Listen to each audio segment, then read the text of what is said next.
محترمہ فاطمہ جناح 31 جولائی 1893 کو کراچی میں پیدا ہوئی۔ وہ قائد اعظم محمد علی جناح سے قریباً 17 سال چھوٹی تھی۔ محترمہ فاطمہ جناح ابھی چھوٹی ہی تھی کہ ان کی والدہ محترمہ کا انتقال ہو گیا۔ 8 برس کی عمر میں باپ کا سایہ بھی سر سے اٹھ گیا۔ ان دنوں قائد اعظم محمد علی جناح بمبئی میں وکالت کر رہے تھے۔ والدین کے انتقال کے بعد انہوں نے فاطمہ جناح کو بمبئی بلا لیا۔ محترمہ فاطمہ جناح کی تعلیم کا آغاز تو کراچی ہی میں شروع ہو چکا تھا۔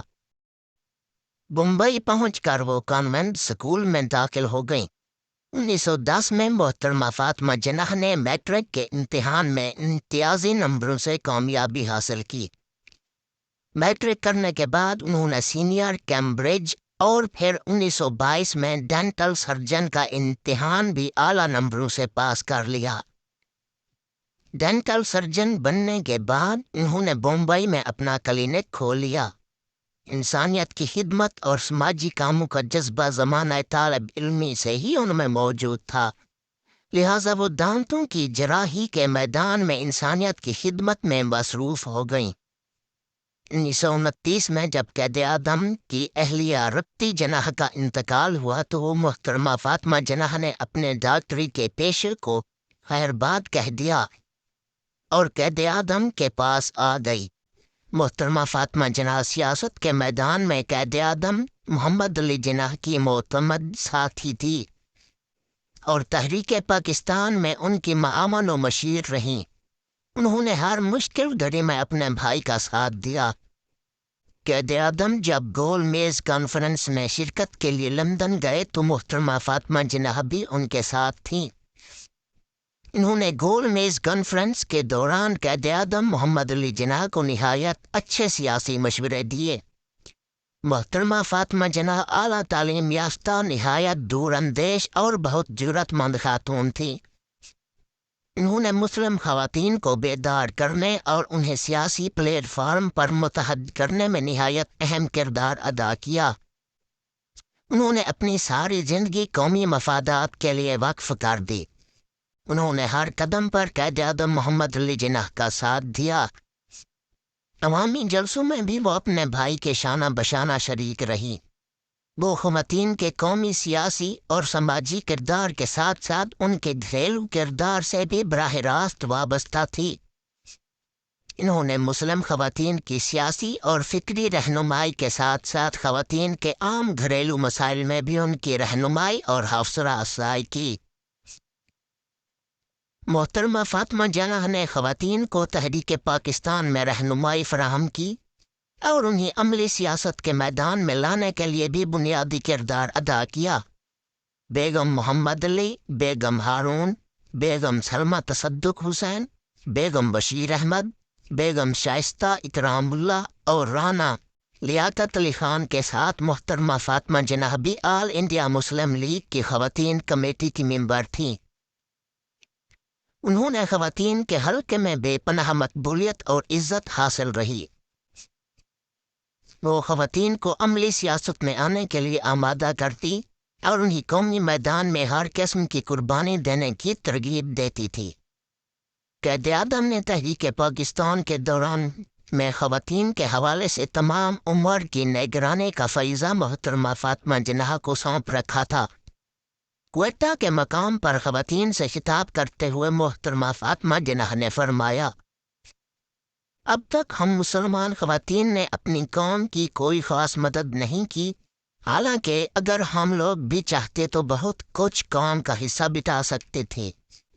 اس وقت ہماری ضرورتیں 4 ہیں، یعنی اقتصادی، معاشرتی، تعلیمی اور سیاسی۔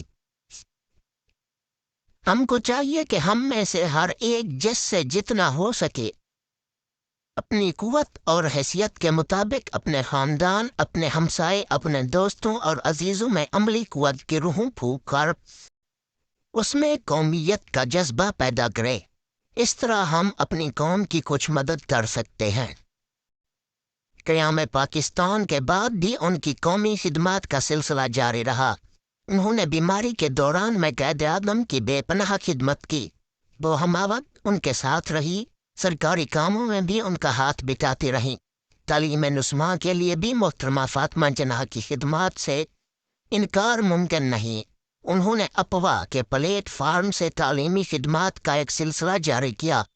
وہ اپوا کی سرپرست رہیں اور ہر سطح پر انہوں نے اپنی بے مثال اور قائدانہ صلاحیتوں کا لوہا منوایا۔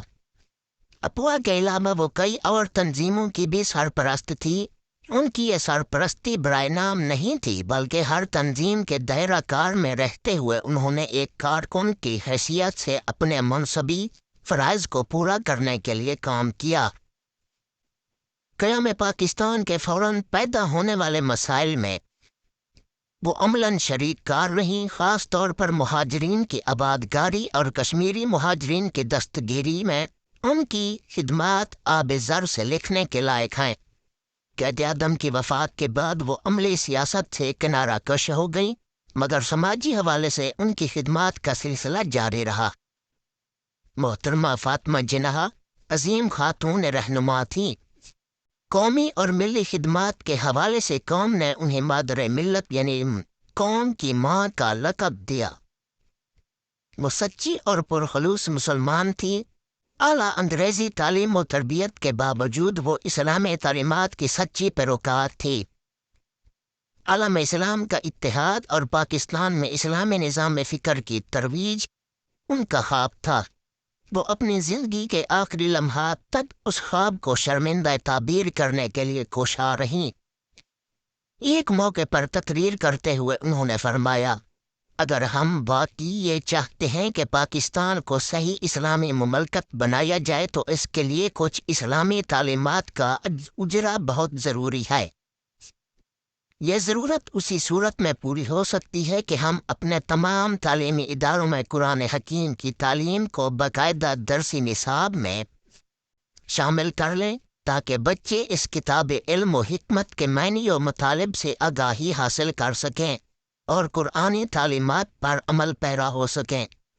میری دلی تمنا ہے کہ تمام مسلمان سکولوں میں قرآن حکیم کی تدریس کا فوراً بندوبست کریں۔ محترمہ فاطمہ جناح نے 9 جولائی 1967 کو وفات پائی۔ انہیں قائد اعظم محمد علی جناح کے مزار کے احاطے میں سپرد خاک کیا گیا۔